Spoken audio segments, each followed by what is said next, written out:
Hi, my name is Aden Lee, and I'm a 10th grader at Phillips Exeter Academy. I'll be presenting a study on how cinnamic acid prevents obesity by inhibiting hypothalamic inflammation. So to start with some background information, more than one-third of adults are obese, US adults are obese, and frequent fast food consumption contributes to obesity. According to the Centers for Disease Control and Prevention, 36.6% of adults consumed fast food on a given day during 2013 to 2016. Consumption of fast food leads to increased carbon emissions and exacerbates climate change. And because of this, obesity is devastatingly harmful to the sustainability of life on Earth.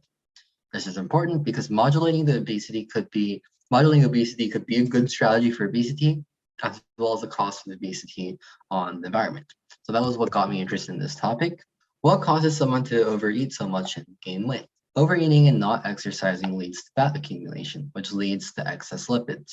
These go into cells and cause them to inflame.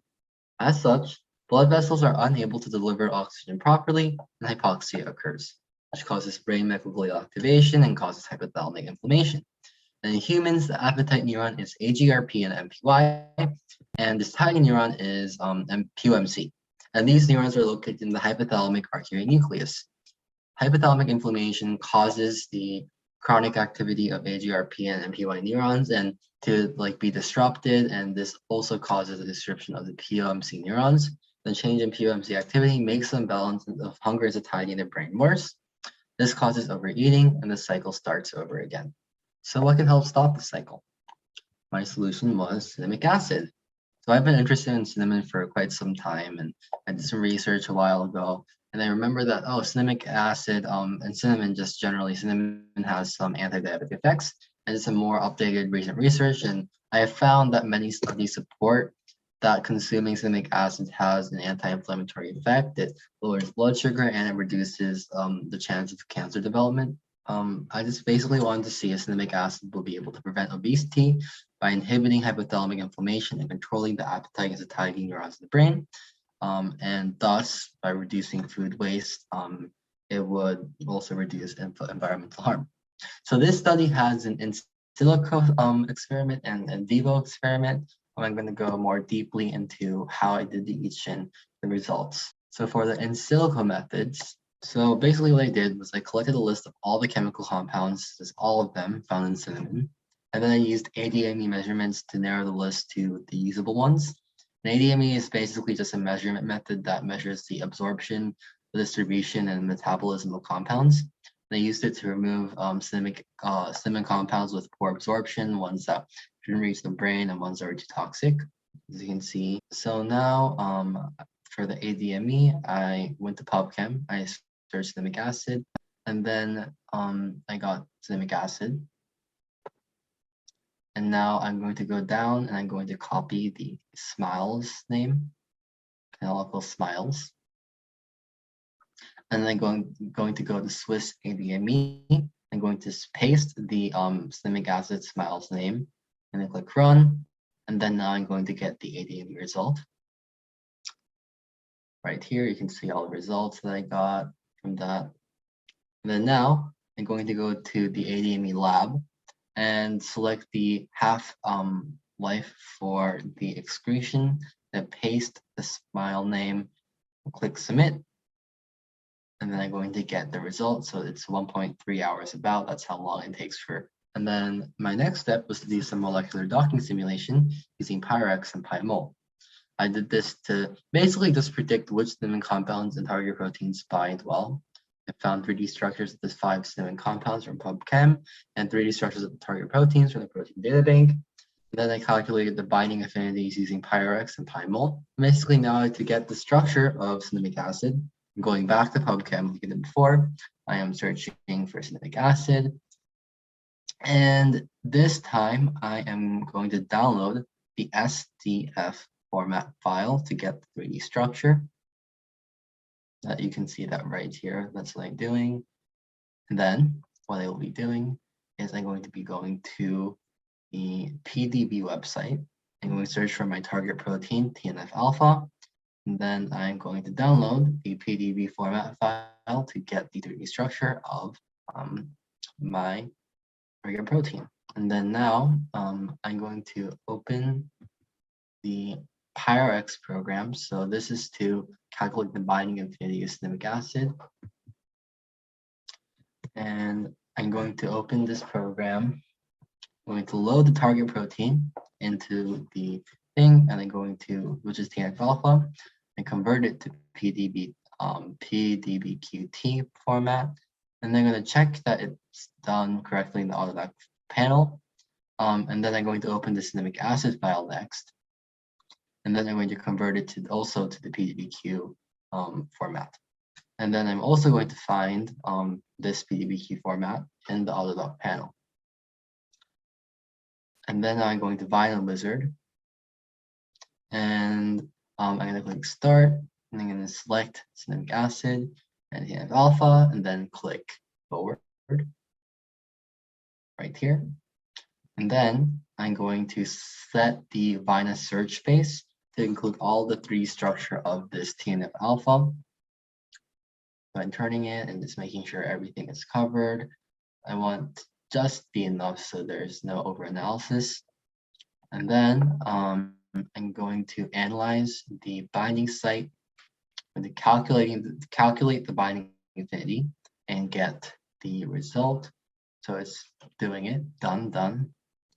And I got a binding score of -5.9. A lower binding score, so more negative, lower, means that it has a stronger binding capacity. And finally, to visualize what I just did, what I just modeled and what I just calculated, I'm opening the PyMol program. So I'm going to open TNF alpha, and using the preset, you can see that I can check that TNF alpha has an ABCD chain. And then I'm going to add the cinnamic acid. As you can see, cinnamic acid, and then using the origin menu, I can check the binding site right there. I can orient it. And then as you can see, cinnamic acid did bind to the C and D chain of TNF alpha. So in silico results, you can see in this table, I collected a total of 82 active compounds, cinnamon bark.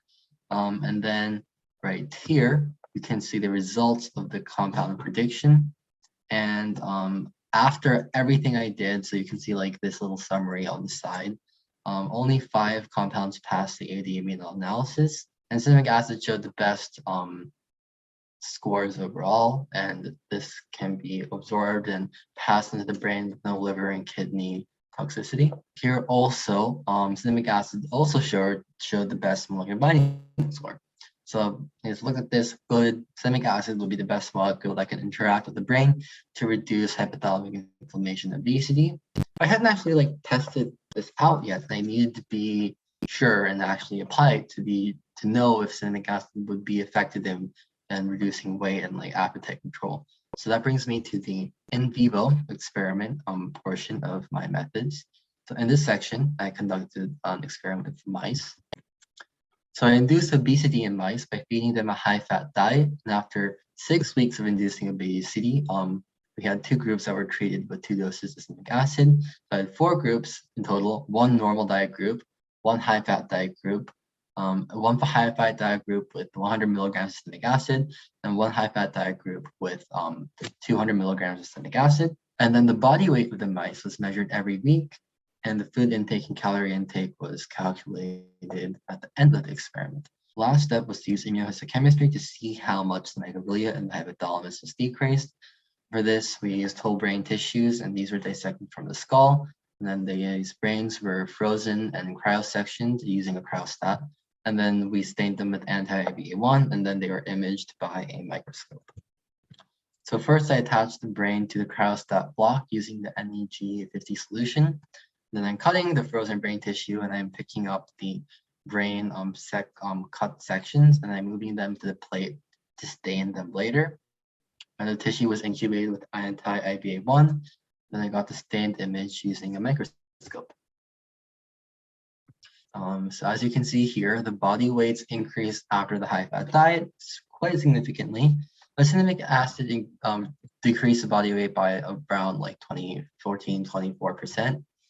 And then also the cinnamic acid significantly decreased food intake and calorie intake, which means that it did reduce appetite. So these are the brain microglia staining results. If you look closely at this times 40, you can see this is where the appetite and satiety neurons are located. The red triangles indicate where they are located. The red arrow, you can see, those indicate, so the dark brown spots, those are pointing towards, those indicate the microglia, the stained microglia. And so that's in the times 400 picture. And you can see super clearly that the microglia were decreased significantly by cinnamic acid. And so moving on to the discussion and conclusion. So how much cinnamic acid is needed for a human? For cinnamic acid to be effective and for it to be safe, around 487 milligrams would be, for someone that has a 60 kilogram body weight, would be ideal. Thus would cost around $54 per year. And cinnamic acid is also a white, it's color soluble, it doesn't really have a taste, it's like a very sweet honey-like odor.